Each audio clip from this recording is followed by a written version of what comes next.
Good afternoon and thank you. It's wonderful to be in sunny Tuscany.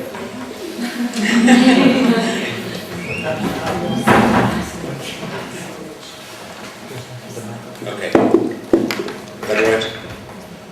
I don't use PowerPoint, if you don't mind, so that I can try and make a presentation that responds to what I heard this morning and contribute to the debate. I also like to try and make this as interactive as possible. So let me give you a very quick, and you'll warn me if I speak too fast, a very quick background on myself and my organization, and then I will address the topic but from a global perspective.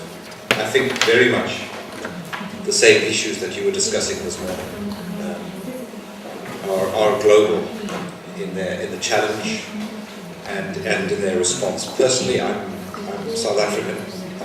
I've worked for NGOs. I've worked for local government, for national government, and now for international government. I was a member of the African National Congress negotiating team at the time of the transitions in South Africa, which is where we all learned so much, and also learned that what you didn't know you had to find out, and if you didn't find out you made it as you went along. So the role of experts is something that I sometimes question. We become our own experts. I'm an expert, I think, or something like that in urban development. My formal training is, my degree was in modern European history, so it's got nothing to do with anything. And I'm now based at the World Bank in Washington, D.C., where I have been for 10 years, having previously been at the United Nations in Nairobi, and they seconded me to Washington. The Cities Alliance as an organization was launched 10 years ago, and it came out of a concern inside the United Nations system that there was a lack of focus and, of course, at the same time, a lack of coordination around the challenge of urban poverty in general, and most obviously in the growth of slums, which is the physical manifestation of urban poverty in different cities around the world. We have grown since 1999, which is when we were launched, and we are now a global partnership with 24 members, including the government of Italy, which has been a very active member of the Cities Alliance from the very beginning, and in fact I think has given us more money than any bilateral agency for work that we did in Brazil with the government of Italy and with the World Bank. So we have a combination of multilateral members, the World Bank, United Nations Habitat, and the United Nations Environment Programme, which are both based in Nairobi. Many bilateral members, European, but also new and important players like Australia, which is becoming a very significant international development partner. But all of the obvious Europeans are with us: Norway and Sweden and France, Germany, Italy, Spain, the normal suspects, and we're missing a few, but we'll go and hunt them out. Then we have developing country members, which is what makes us quite unique. Brazil, Ethiopia, Nigeria, South Africa, Philippines and Chile are all members of our board, which members means they pay. It's not just, you don't just join. And then we have two international NGOs on the board. One is an organization that represents the urban poor, and it's called Slum Dwellers International. And the other one is originally an American NGO, Habitat for Humanity, which in America they've never heard of UN Habitat, but they all know Habitat for Humanity because of its association with Jimmy Carter.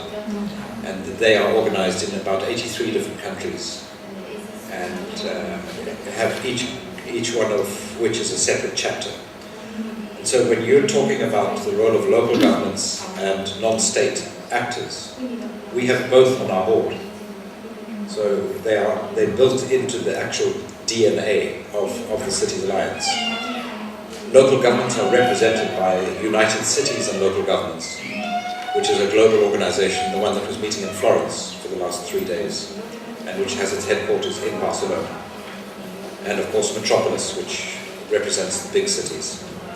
So that's our board, and recently we restructured the organization, created a very powerful executive committee, and made the local governments the permanent chair of the executive committee. So even though we are based at the World Bank and use World Bank rules and regulations, we're not a World Bank program, we are a global partnership, but with the role of cities at the center of our mandate, and of course at the center of our organization.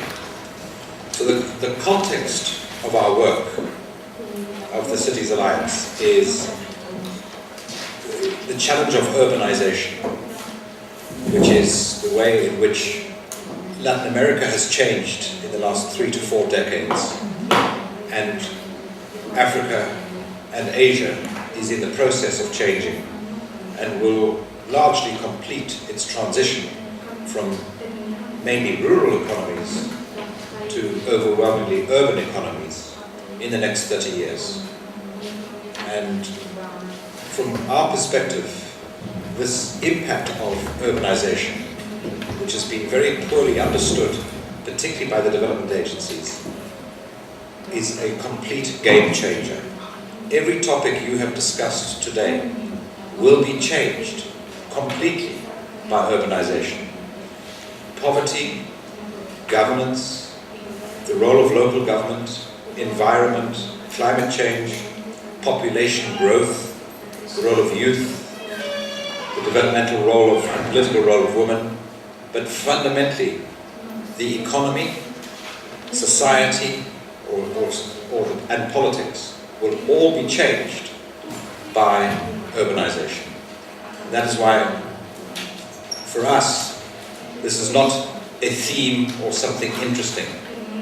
It is what has changed Latin America in the last 4 decades, what changed Europe over a period of 2 centuries, but will now change Africa and Asia in 3 or 4 decades. And this is not about something that is going to happen. I sometimes compare it because people say to me, but aren't most of the world's poor people in rural areas? And in Africa, yes they are.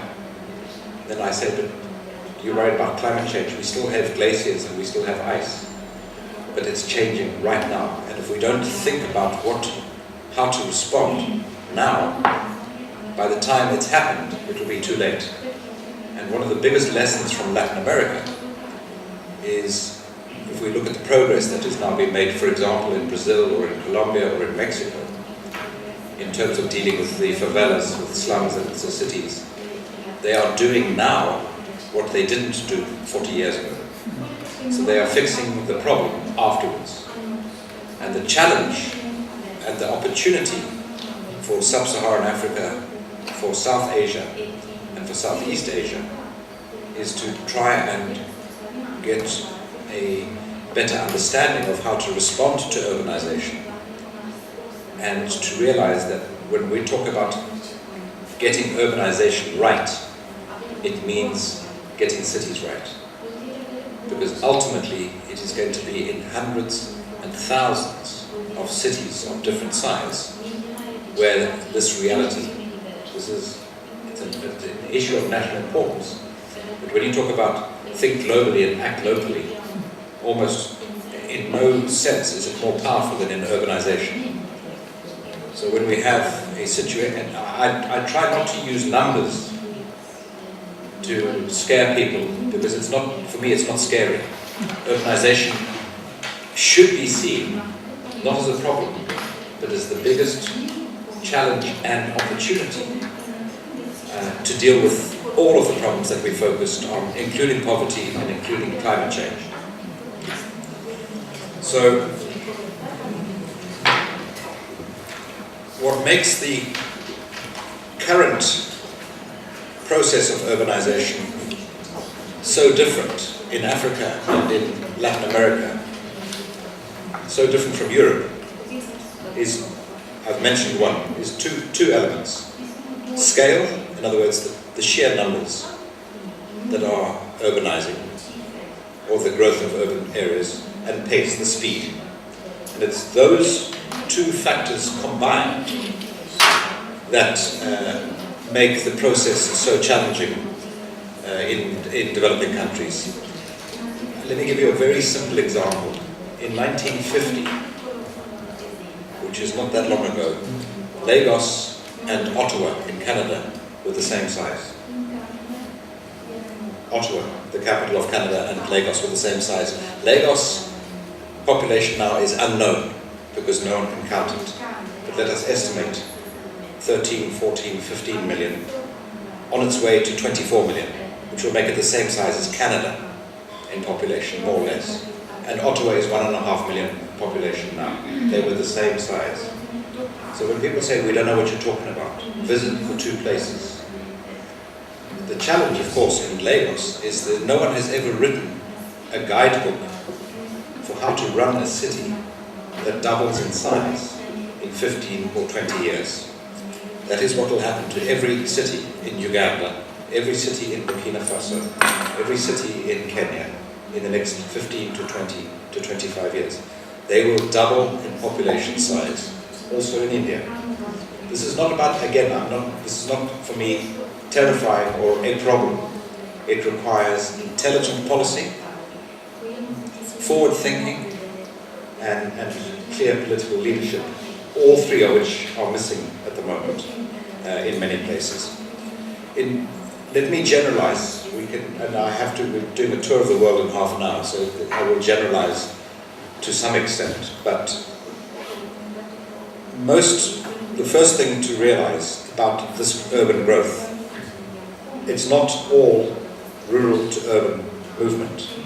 Most of it is, in fact, the growth of existing cities, natural population growth, not people moving. It's also people moving, but that is the secondary reason. Most growth, for reasons that I've mentioned, scale, pace, but also the affordability.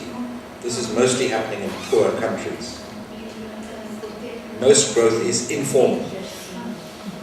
It is unplanned, and it happens normally outside of a formal response from the local government.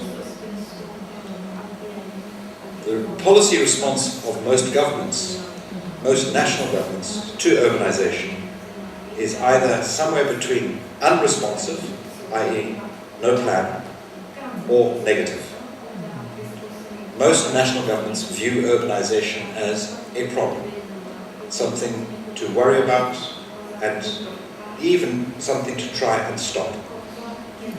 There is no example in history of urbanization being stopped.